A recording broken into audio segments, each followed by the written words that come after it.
नमस्कार दोस्तों, star IQ में आप सभी का बहुत बहुत स्वागत है। आज है 6 नवंबर और 6 नवंबर 2020 के हरियाणा करंट अफेयर इस वीडियो में हम लोग जानेंगे। आशा करता हूं आप बहुत अच्छे होंगे। अगर आपने अभी तक स्टार आईक्यू यूट्यूब चैनल को सब्सक्राइब नहीं किया है तो कर लीजिएगा। स्टार आईक्यू पीडीएफ के नाम से टेलीग्राम चैनल है, यहां पे मेरे द्वारा पढ़ाए गए सभी लेक्चर्स का पीडीएफ फाइल अवेलेबल रहेगा। स्टार आईक्यू क्विज के नाम से टेलीग्राम ग्रुप है। अगर आपको क्विज देनी है हरियाणा करंट अफेयर की तो आप इस टेलीग्राम ग्रुप को जरूर ज्वाइन कीजिएगा। फेसबुक चलाते हैं तो स्टार आईक्यू एजुकेशन के नाम से फेसबुक पेज है, आप इसे भी लाइक और फॉलो जरूर करिएगा।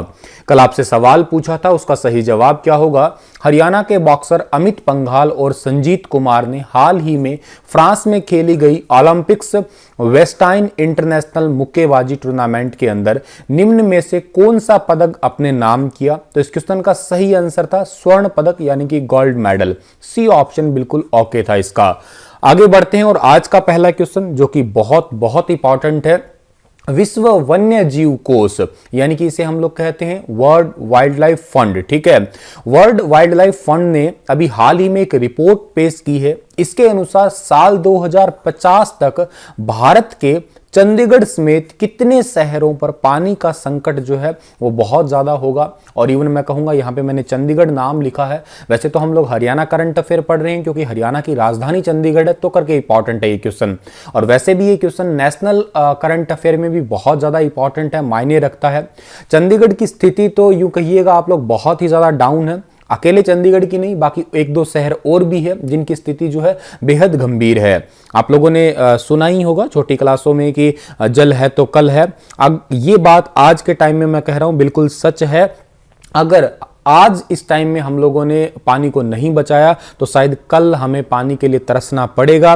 ग्लोबल वार्मिंग की वजह से दुनिया भर में जो है ये क्लाइमेट चेंज हो रहा है, या यूं कहिएगा आप लोग क्लाइमेट का बैलेंस नहीं बन रहा है। हर जगह क्लाइमेट का बैलेंस बिगड़ रहा है, ठीक है। कहीं बहुत ज्यादा तूफान आ रहे हैं तो कहीं पानी के लिए मारामारी हो रही है, कहीं सुनामी आ रही है, ठीक है। और जैसे रिसेंटली ओडिशा में फानी चक्रवात था या अम्फान चक्रवात था, ठीक है। तो इसीलिए जो है भारत सरकार का जल शक्ति मंत्रालय बनाया गया था। ये रिसेंट ही बनाया गया मंत्रालय है, जल शक्ति मंत्रालय।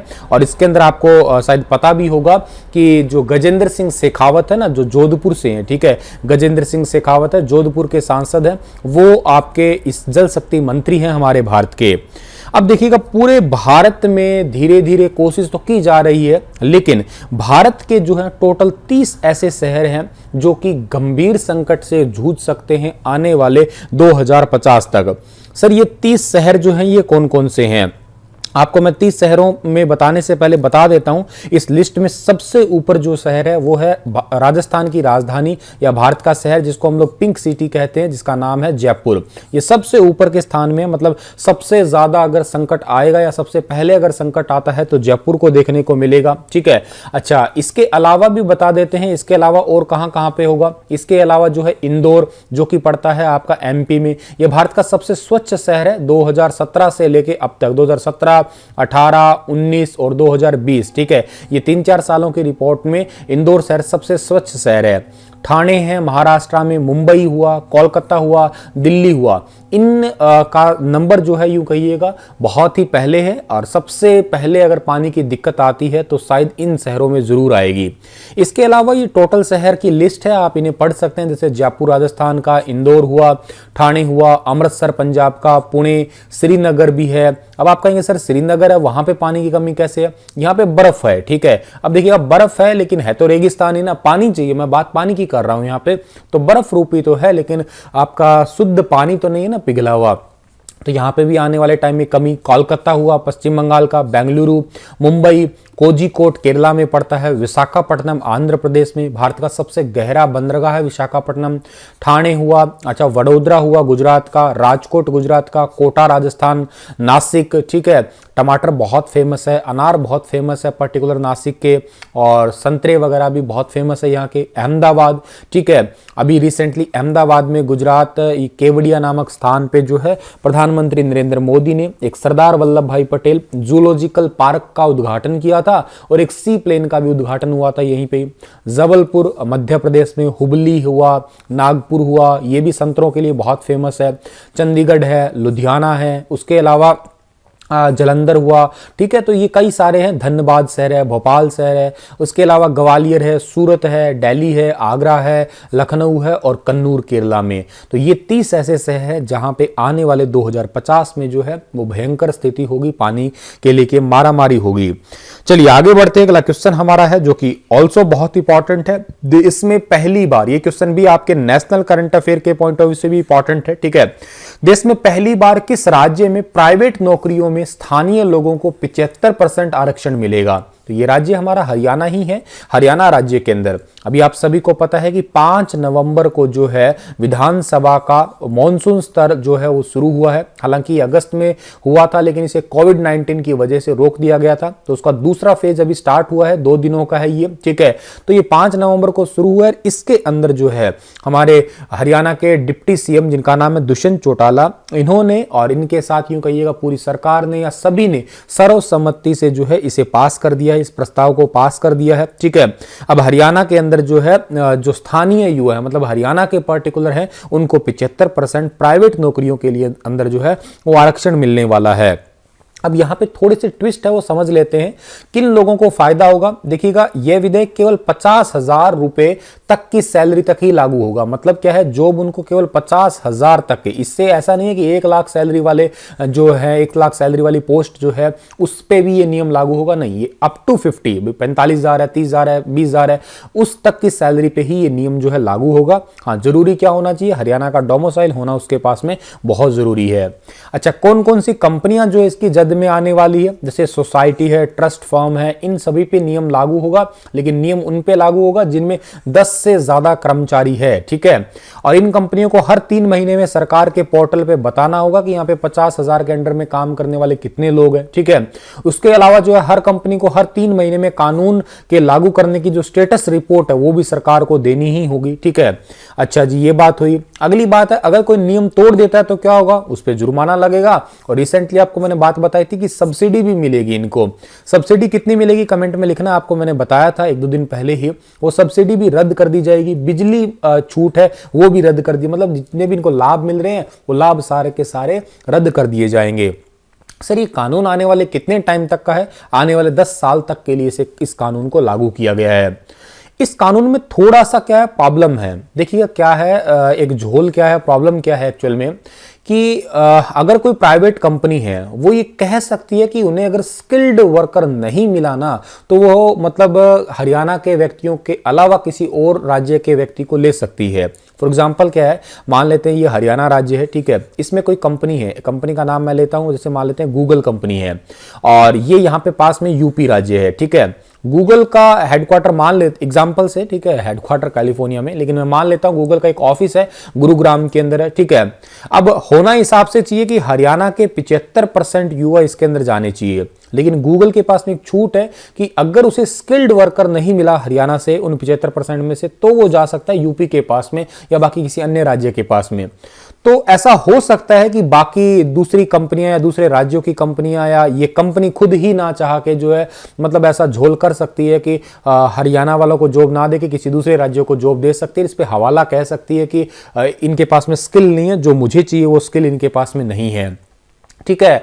अच्छा, सबसे बड़ी प्रॉब्लम यहां पे हमें ये देखने को मिल रही है, गुरुग्राम और फरीदाबाद का क्या होगा, क्योंकि गुरुग्राम और फरीदाबाद दोनों दिल्ली के पास में आते हैं, मतलब एक मल्टीनेशनल कंपनियों का हब है यहाँ पे, तो बहुत सारी कंपनियां हैं और इन दोनों ही क्षेत्रों में जो है वो बाहर से ही युवा काम कर रहे हैं, मतलब यूपी से काम कर रहा है, कोई राजस्थान से कर रहा है, कोई कहीं से, मतलब बाहर के दूसरे राज्यों के व्यक्ति काम कर रहे हैं, क्योंकि गुरुग्राम तो आप सभी को पता है मिलेनियम सिटी के रूप में पुकारा जाता है। अब सबसे बड़ी प्रॉब्लम यहाँ पे आएगी, या यूं कहिएगा क्वेश्चन मार्क है कि सरकार जो है ये नए नियम इन 2 जिलों में कैसे अप्लाई करेंगे। बाकियों में तो खैर खास दिक्कत नहीं है, लेकिन ये एक एनसीआर रीजन के एरिया है, दैट्स वाई यहां पे हो सकता है प्रॉब्लम हो। तो इस पे अभी विचार चल रहा है, इस पे कोई प्रमाणिकता नहीं है कि सरकार का कोई प्लान होगा कि इस प्लान के अकॉर्डिंग इसे जो है लागू किया जाए। अगला क्वेश्चन हमारा है कि हाल ही में 5 नवंबर को पानीपत की दूसरी लड़ाई के कितने साल पूरे हुए हैं। अभी आप सभी को पता है कि पानीपत की 3 लड़ाई हुई थी। पानीपत की पहली लड़ाई हुई थी इब्राहिम लोदी और के साथ में बाबर, ठीक है। इसमें बाबर जो है वो जीत गया था, क्योंकि सबसे पहले भारत में तोप का प्रयोग भी तो बाबर ने ही किया था, और यहां पे आपका लोदी वंश जो है वो एंड हो गया था। दूसरी लड़ाई हुई थी किसके बीच में, अकबर, ठीक है, और अकबर प्लस में किसके साथ में हुई थी, हेमू के साथ में हुई थी, ठीक है। और ये लड़ाई हुई थी आपकी 1556 में। पहली लड़ाई कब हुई थी, 1526 में हुई थी, ठीक है। 1556 में हुई थी, तारीख है 5 नवंबर 1556 को हुई। आज इसके साल जो है टोटल 464 साल पूरे हो चुके हैं, यानी कि ए ऑप्शन जो है इस क्वेश्चन का हमारा वो बिल्कुल ठीक रहेगा। पानीपत की दूसरी लड़ाई को 464 साल तो पूरे हुए हैं, और ये हेमू के साथ, हेमू को हेमचंद्र विक्रमादित्य के नाम से पुकारा जाता है, हेमचंद्र विक्रमादित्य सोदापुर। और ये क्या कहते हैं, एकमात्र हिंदू राजा थे मुगल काल के, या यूं कहिएगा अंतिम हिंदू राजा थे मुगल काल के दौरान, ठीक है। वैसे इनसे रिलेटेड जो है ना एक व्यक्ति है, इनका नाम है कर्नल अजय सिंह। इन्होंने अपनी किताब द कस्प ऑफ विक्ट्री, ठीक है, यानी कि विजय के शिखर के बारे में जो है पानीपत की दूसरी लड़ाई से जुड़े कुछ किस्सों के बारे में जिक्र किया है। पुणे में रहते हैं ये। इनमें सबसे पहली बात इन्होंने कही थी कि पंजाब से चल के अकबर की सेना जो है वो 2 नवंबर 1556 को ही पानीपत पहुंच गई थी, और हेमू की सेना 2 नवंबर को दिल्ली से चली थी और पानीपत पहुंची थी 4 नवंबर को। दूसरी बात, ये 90 किलोमीटर सेना चल के आई थी, ठीक है, थकी हारी थी, लेकिन फिर भी 4 नवंबर 1556 की रात को वहां पे पहुंची। अगले दिन ही जो है 5 नवंबर को युद्ध लड़ना स्टार्ट कर दिया। कहीं ना कहीं कारण ये भी है कि थकी हुई सेना थी, लेकिन सबसे बड़ा कारण यहाँ पे ये माना जाता है, या यूं कहिएगा हेमू की हल्की फुल्की बेवकूफ़ी भी कह सकते हैं या गलती कह सकते हैं, 51 तोपों को 2000 योद्धाओं के साथ में आगे भेज दिया। उन तोपों को क्या किया, मुगलों ने लूट लिया, और यही सबसे बड़ी गलती मानी जाती है। इन 51 तोपों को 2000 एडवांस सेना के साथ में अग्रिम मोर्चे पे भेज देना ही गलती है। 10,000 मुगल सेनाओं ने एडवांस सेनाओं को मारकर सभी तोपखाने लूट लिए। तोपखाने लूटने से जो है युद्ध थोड़ा सा ढीला हो गया, या यूं कहिएगा थोड़ा सा पलड़ा भारी हो गया अकबर की सेना का। अगली इंपॉर्टेंट बात, या यूं कहिएगा यहाँ ट्विस्ट आता है इन तीरंदाजों की वजह से, क्योंकि युद्ध लड़ते हैं तो युद्ध में क्या होता है, पूरा शरीर ढका होता है सिवाय आंखों के। अब बैरम खां जो था ना अकबर का सेनापति, उसने कहा था जितने भी सेनापति कि हेमू की आंख पे निशाना साधे कैसे भी करके।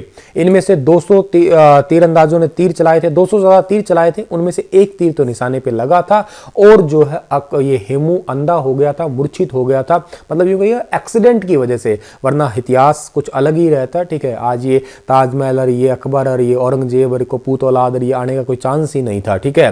वैसे कहते हैं कि 4 नवंबर की रात को हेमू को रात को एक सपना आया था कि वो युद्ध में हार जाएंगे। उन्होंने अपनी इस बात को शेयर भी किया था अपनी पंडित से, लेकिन मतलब ये माने नहीं और युद्ध में उतरे, और वही हुआ जो हकीकत को अंजाम मिलना ही था। खैर आगे बढ़ते हैं। अगला क्वेश्चन हमारा है कि सीन ऑफ क्राइम यूनिट की तरफ से स्पेशल टास्क फोर्स को किट उपलब्ध करवाई जाएगी, जिससे कितने सेकंड में पता लग सकेगा कि बरामद मादक पदार्थ असली है या नकली है। आप लोगों ने देखा होगा जितने भी ड्रग्स वगैरह लेते हैं खाते हैं उनके पास में पाउडर सा होता है, ठीक है।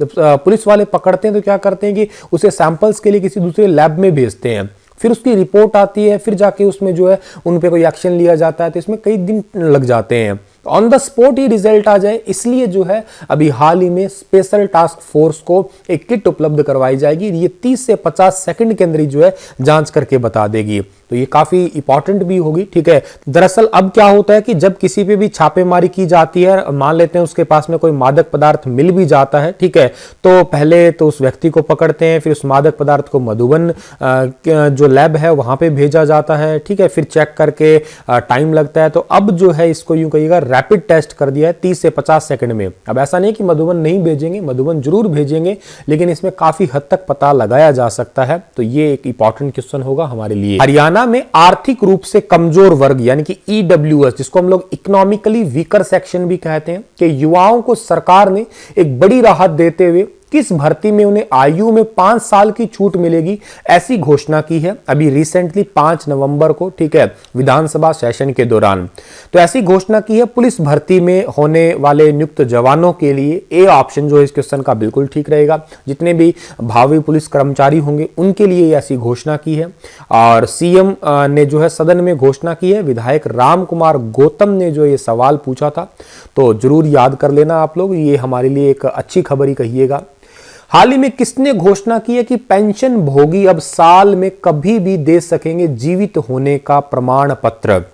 जीवित होने का प्रमाण पत्र कभी भी दे सकेंगे पूरे साल के दौरान, यह घोषणा की है ईपीएफओ ने, यानी कि ए ऑप्शन जो है इस क्वेश्चन का हमारा वो बिल्कुल ठीक रहेगा। कर्मचारी भविष्य निधि संघ इसे हम लोग कहते हैं, या आपका एम्प्लॉयमेंट प्रोविडेंट फंड होता है आपका। इसके अकॉर्डिंग देखो होता क्या है, अभी तक नियम ये है कि 1 नवंबर से लेके और जनवरी के बीच में जो है अपने जीवित होने का प्रमाण पत्र देना जरूरी होता है हर साल। लेकिन अब क्या है, कोविड-19 के चलते हुए इसमें नियमों में बदलाव किया कर्मचारी भविष्य निधि संगठन ने, और अब इससे पूरी साल के दौरान जो है कभी भी जो है वेरीफाई करवाया जा सकता है। इससे सबसे बड़ी बेनिफिट तो जो होने वाला है वो यही है कि कार्यालयों में भीड़ नहीं लगेगी, वरना क्या होता है इन 2-3 महीनों में लोग बहुत ज्यादा आते हैं। इस भीड़ को ही छांटने के लिए ऐसा नियम अपनाया गया है।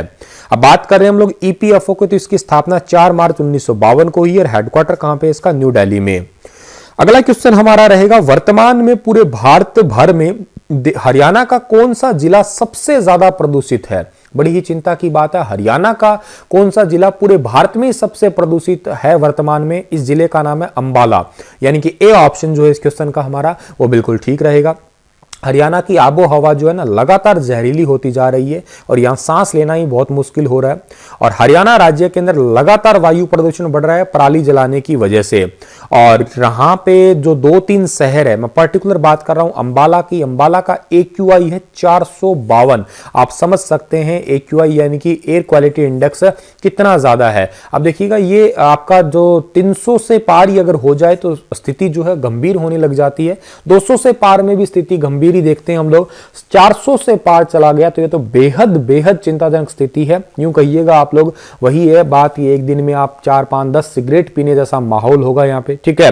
और कुछ और शहर भी आपको मैं बताता हूं, जैसे सबसे ज्यादा तो अंबाला के अंदर है ही, दूसरे नंबर पे फतेहाबाद 413, तीसरे नंबर पे जींद, चौथे पे कैथल, पांचवें पे बहादुरगढ़ और छठवें पे हिसार 378। तो ये प्रमुख शहर है जहां पे वायु गुणवत्ता की सूचकांक आपको मैं बता रहा हूं। बात कर रहा हूं मैं अंबाला की, तो अंबाला को आर्यों ने अपना स्थायी निवास बनाया था। अंबाला एक रियासती मुख्यालय था जिसकी स्थापना संगत सिंह ने 1763 में की थी। 1842 में अंबाला को शिमला के अधीन किया गया।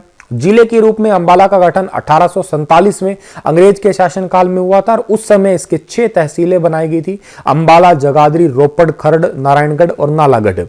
एक बात और याद रखिएगा कि पश्चिमोत्तर भारत का एक प्रमुख हिंदी दैनिक समाचार पत्र है, इसका नाम है पंजाब केसरी, वो भी अंबाला से ही निकलता है। ओमपुरी का रिसेंटली मैंने क्वेश्चन पढ़ाया होगा, वो भी अंबाला से संबंधित है। अंबिका देवी मंदिर भी अंबालिका में, आपका अंबालिका की वजह से कह दो या अंबिका की वजह से इसका नाम अंबाला पड़ा है। और ये मंदिर जो है ये महाभारत, या इस माता का संबंध जो है वो महाभारत से है, या इस मंदिर का संबंध भी पूछे तो किससे, महाभारत काल से है। अब डिपेंड करता है एग्जाम आपसे क्या पूछ रहा है कि अंबिका माता का मंदिर का संबंध जो है कब से है। अब मंदिर का कहने का मतलब यह है कि उनमें विराजमान माता का संबंध, तो इन माता का संबंध महाभारत काल से है, ठीक है। और ये बात आप जरूर याद कर लेना। आगे बढ़ता हूं, अगला क्वेश्चन हमारा है कि किस संस्थान ने वर्चुअल पर्यावरण मंच में इको ब्रिक्स अभियान को लॉन्च किया है? इको ब्रिक्स अभियान को लॉन्च किया है मानव रचना शैक्षणिक संस्थान ने। बी ऑप्शन जो है इस क्वेश्चन का बिल्कुल ठीक रहेगा। इस अभियान की अध्यक्षता की है इसी संस्थान मानव रचना के जो अध्यक्ष है जिनका नाम है डॉक्टर प्रशांत भल्ला ने। अब आप कहेंगे सर ये इको ब्रिक्स सिस्टम होता क्या है? देखिएगा इको ब्रिक्स सिस्टम का मतलब होता है कि कुछ ऐसी हमारे पास में प्लास्टिक की बोतल होती है। आप सभी को पता है कि दुनिया भर प्लास्टिक की समस्या से जूझ रहा है, इतना खतरनाक होता है कि 450 साल तक भी जमीन में जो है खत्म नहीं होता है। इसको रिसाइकल करने के लिए हमारे पास में एक टेक्निक ये है क्या कि हमारे पास प्लास्टिक की बोतल लीजिए, उसमें प्लास्टिक के ही कचरा डाल दीजिएगा, भर दीजिएगा और उससे फिर ऐसे दीवार तैयार की जाती है जिसको हम लोग ना ब्रिक्स के नाम से पुकारते हैं, ब्रिक्स रॉक भी कहते हैं इन्हें, या इको ब्रिक्स के नाम से। ब्रिक्स ईंट होती है, इको का मतलब है कि पर्यावरण को कोई नुकसान नहीं पहुंचाएगी, तो इको ब्रिक्स जो है ये आपका सबसे पहले जो है लगाया जा रहा है, ये याद रखिएगा आप लोग। हरियाणा राज्य के अंदर तो काफी इंपॉर्टेंट है। इसका इंस्टीट्यूट जो है आपका मानव रचना इंस्टीट्यूट के अंदर इसका सेमिनार भी आयोजित हुआ है। अब आप कहेंगे सर ईंटों से बना ले, आप बना ले कोई दिक्कत नहीं, लेकिन इसमें मेहनत जरूर लगेगी, लेकिन ये मजबूत तो है ही है। और दूसरा है कि पर्यावरण के लिए सबसे ज्यादा मजबूत मैं इसे मान सकता हूं। हरियाणा के उपमंडल टोहाना के गांव समेन के किस साइंटिस्ट ने दुनिया के टॉप साइंटिस्टों में अपनी जगह बनाई है? तो दुनिया के टॉप साइंटिस्टों में अपनी जगह बनाई है, इनका नाम है प्रोफेसर बलजीत सिंह, यानी कि ए ऑप्शन जो है इस क्वेश्चन का बिल्कुल ठीक है, जो आपको फोटो में दिखाई दे रहे होंगे। ठीक है, इन्होंने बहुत सारी रिसर्च की है और बहुत सारे रिसर्च पेपर जो है उनको पब्लिश किया है। इसी वजह से अमेरिका की स्टैनफोर्ड यूनिवर्सिटी के द्वारा जो है एक टॉप साइंटिस्ट की लिस्ट जारी की गई थी और उस लिस्ट में इनका नाम जो है वो शामिल किया गया है। बलजीत सिंह फिलहाल सेक्टर 11 चंडीगढ़ के अंदर पोस्ट ग्रेजुएट गवर्नमेंट कॉलेज में मैथमेटिक्स के प्रोफेसर हैं। ठीक है, और इनका परिवार जो है वो हिसार हरियाणा के अंदर रहता है। अगली बात अगर की जाए, इनके थोड़ी उपलब्धियों की बात की जाए, तो देखिएगा पंजाब यूनिवर्सिटी के 11, पीजीआई चंडीगढ़ के 10 साइंटिस्ट में इनका नाम शामिल हुआ है। इस लिस्ट में दुनिया के लगभग 1,60,000 और भारत के तकरीबन 7800 साइंटिस्ट ने हिस्सा लिया था। प्रोफेसर बलजीत सिंह के अभी तक 107 रिसर्च पेपर जो है मैकेनिक्स पे पब्लिश हुए हैं या प्रकाशित हुए हैं, और बलजीत सिंह ने 2015 से 2018 तक रिसर्च प्रोजेक्ट को बहुत ही अच्छी तरीके से निभाया भी था। अगला क्वेश्चन है, हरियाणा सरकार ने वीरवार को तत्काल प्रभाव से एक एचसीएस अधिकारी को अतिरिक्त प्रभार सौंप दिया, और सरकार के आदेश के मुताबिक हरियाणा रोडवेज गुरुग्राम की महाप्रबंधक, जिनका नाम है सुमन भांकर, जो आपको फोटो में दिख रही है, सुमन भांकर को स्टेट ऑफिसर जो है गुरुग्राम 1 का अतिरिक्त कार्यभार दिया गया है। यह आदेश जारी किसने किए? यह आदेश जारी किए हरियाणा के चीफ सेक्रेटरी विजय वर्धन ने, यानी कि सी ऑप्शन जो इस क्वेश्चन का बिल्कुल ठीक रहेगा। इस क्वेश्चन का मतलब तो आप समझ गए होंगे कि सुमन भांकर को स्टेट ऑफिसर है, इनके साथ साथ स्टेट ऑफिसर तो अभी बनाया गया है, अतिरिक्त प्रभार मिला, इनसे पहले ये गुरुग्राम की महाप्रबंधक भी है, रोडवेज की महाप्रबंधक अब भी रहेगी, के साथ में रहेंगी स्टेट ऑफिसर, दोनों एक साथ इनको पदभार मिले हैं। ये घोषणा विजय वर्धन ने की है, जो आपको फोटो में दिखाई दे रहे होंगे। तो इतने ही थे आज के हमारे पर्टिकुलर क्वेश्चन, और कल के लिए आपका एक क्वेश्चन रहेगा जो आपको आंसर देना है डिटेल में, कि कुरुक्षेत्र विश्वविद्यालय के एसोसिएट प्रोफेसर सुरेंद्र वशिष्ठ ने अपने शोध के आधार पर एक नई किताब का जिक्र किया है। हरियाणा में सरस्वती के साथ बहने वाली नदी का नाम क्या है, जो अभी वर्तमान में विलुप्त हो गई है? ऑप्शन है आपके दृष्टदती नदी, सिंधु नदी, गंगा नदी, या इनमें से कोई नहीं, और थोड़ा ज्यादा विस्तार से बताइएगा। ठीक है, मैंने आपको ये हरियाणा करंट अफेयर के अलावा हरियाणा जीके का इस वाला वीडियो तो ऑलरेडी मैं आपके लिए बना चुका हूं। कल फिर हाजिर रहूंगा लेटेस्ट अपडेट के साथ, तब तक आप हंसते रहना, मुस्कुराते रहना।